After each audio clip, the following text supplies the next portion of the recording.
Here are the Ka'u News Briefs for Sunday, August 19th, 2012. The Aina Pono proposal before the State Public Utilities Commission is the target of the environmental and consumer protection organization Life of the Land. Life of the Land plans to file on Monday to intervene in the case before the Public Utilities Commission to determine whether to allow Hawaii Electric Light Company to sign a contract with Aina Pono at a fixed rate for 20 years to purchase biofuel. Aina Pono says it would cut brush and non-native trees on land between Pahala and Na'alehu and grow biofuel crops to feed its proposed microwave depolymerization refinery that would be constructed at the mouth of Wood Valley. The fuel would be trucked to the HELCO plant near Kona Airport. Aina Pono promises a voluntary environmental assessment of the project. However, Life of the Land, in its motion to the PUC, says Life of the Land opposes efforts by some to issue false interpretations of state environmental law. Voluntary environmental assessments have no legal basis under Hawaii law and regulation, states Life of the Land. Life of the Land's motion also takes issue with the Aina Pono and HELCO proposal to allow rate increases on the Big Island and Oahu, which its sister company services, in order to pay for the Aina Pono fuel for the Keauholi electric plant. Life of the Land points to a PUC ruling on March 4, 2011, disallowing charging customers for cost of electricity they do not actually use. However, following the PUC order, Hawaii Electric Company and Aina Pono essentially ambushed the public to change state law and bypassed the Commission's ruling, Life of the Land contends. According to Life of the Land, HELCO and Aina Pono worked to insert an amendment to a housekeeping bill at the state legislature that was titled and aimed at only allowing electronic reporting to the PUC. According to Life of the Land, Aina Pono and HELCO pushed for an amendment to the housekeeping bill to establish new law allowing HELCO to charge customers on Oahu for cost of fuel used only on the Big Island. Says Life of the Land, the House Committee on Consumer Protection and Commerce held a public hearing on the bill on March 14, 2011. Most testifiers assumed that the bill would deal with only electronic filings. Aina Pono testified at the hearing in favor of the amendment that said, "The purpose of this amendment is to clarify the legislative intent that the renewable portfolios costs of an electric utility and its affiliates may be aggregated and allocated among the customers of the utilities when the electric utility and its affiliates are aggregating their renewable portfolios in order to achieve the renewable portfolio standard." The Aina Pono testimony given by partner Chris Eldridge said, in January 2011, AKP and HELCO entered into a contract for AKP to supply HELCO with up to 16 million gallons of biofuel per year. This contract is a cornerstone on which AKP is financing and developing this project, and any short-term rate increases in utility rates as a result of this project should be allocated across the state, testified Chris Eldridge.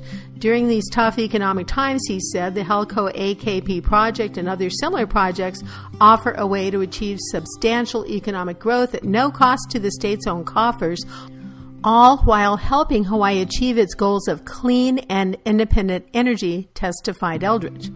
The State House of Representatives Consumer Protection Committee allowed the amendment. When the Finance Committee heard the bill on March 28, 2011, HELCO testified renewable energy facilities generally exist at specific locations based on the resource involved and are geographically constrained.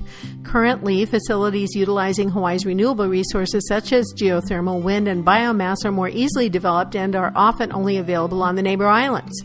There are far fewer suitable sites for substantial renewable resources on some islands, such as Oahu, even though Oahu contributes most to the total kilowatt-hour sales against which the Consolidated Renewable Portfolio Standards energy targets must be measured. Thus, Oahu benefits from the neighbor islands' implementation of renewable energy projects without the associated cost, as the costs associated with such renewable energy projects are absorbed by the utilities' respective customers on those neighbor islands, testified HELCO. In its motion, Life of the Land also takes issue with the contention that electric customers on other islands should be charged for the Aina Pono biofuel based on the idea that Oahu is resource poor when it comes to alternative energy. Life of the Land asserts There is nothing in the record to indicate that Oahu lacks renewable energy resources to be energy self-sufficient. The organization points to a recent U.S. Department of Energy report that estimates Oahu's recoverable wave energy resource as 8 times the state electricity demand. Life of the Land also states that Oahu can get nearly 1,000 megawatts of photovoltaic energy from rooftop solar alone. Life of the Land also takes issue with the technicalities of the bill that passed the legislature last year.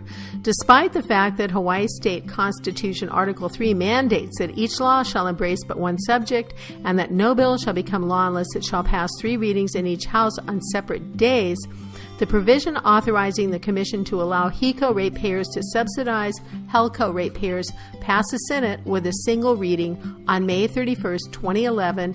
SB 1347 was signed by the governor and became Act 69, states Life of the Land. Despite the change in the law, the PUC turned down Aina Ko'opono's first contract on September 29th last year. The PUC noted that Life of the Land estimated the total amount of subsidy to be paid by the ratepayers for the Aina Ko'opono biofuel would have been $26.553 million per year. Regarding the recent Aina Ko'opono proposal, Life of the Land also questions technology proposed by Aina Ko'opono.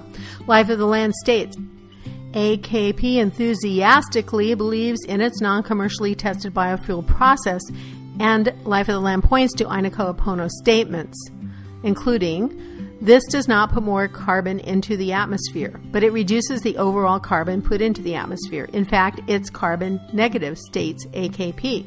AKP also states the Micro-D process is a self-contained closed-loop system with effectively zero emissions. And AKP states that the AKP process produces more than 5 times the biofuel per acre of feedstock than other liquid fuel technologies, and the BTU quality is substantially higher than ethanol and other biodiesel.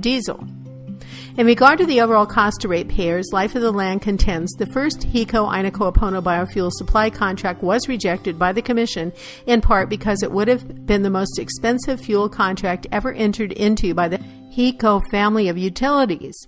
It would have allowed HELCO to transfer $250 million of Oahu ratepayer money to the Big Island over a 20-year period to subsidize a very expensive, unproven solution, claims Life of the Land. Life of the Land also said that by way of comparison, fueling HELCO's Keahole power generation station with Aina Ko'opono biofuel will be significantly more expensive than replacing the Keahole power generation station with new geothermal facilities. The PUC will decide on whether to allow Life of the Land to intervene in the case. The County of Hawaii plans to ask to participate in the case, according to Mayor Billy Kanoi, who said the county is looking for cheaper renewable energies rather than more renewable energy. Baron Kwai Fong Kaho Ching's Aha Aina Uniki was held on the grounds of Pahala Plantation House recently. He is a graduate as Ho'opa'a chanter and Olapa dancer of Halau Hula Kalehua Ki Eki Eka Iu Mahonolulu Ame Kilauea under the direction of Ab Kawai Noho I Kala I Valencia. Ka'o High School alumni and friends invite all Ka'o grads, former students, and friends to their 11th annual Pollock reunion today until 3 p.m. at Pahala Community Center. Big Island Police are increasing enforcement of drunk driving beginning today and running through September 5th as part of a national campaign called Drive Sober or Get Pulled Over.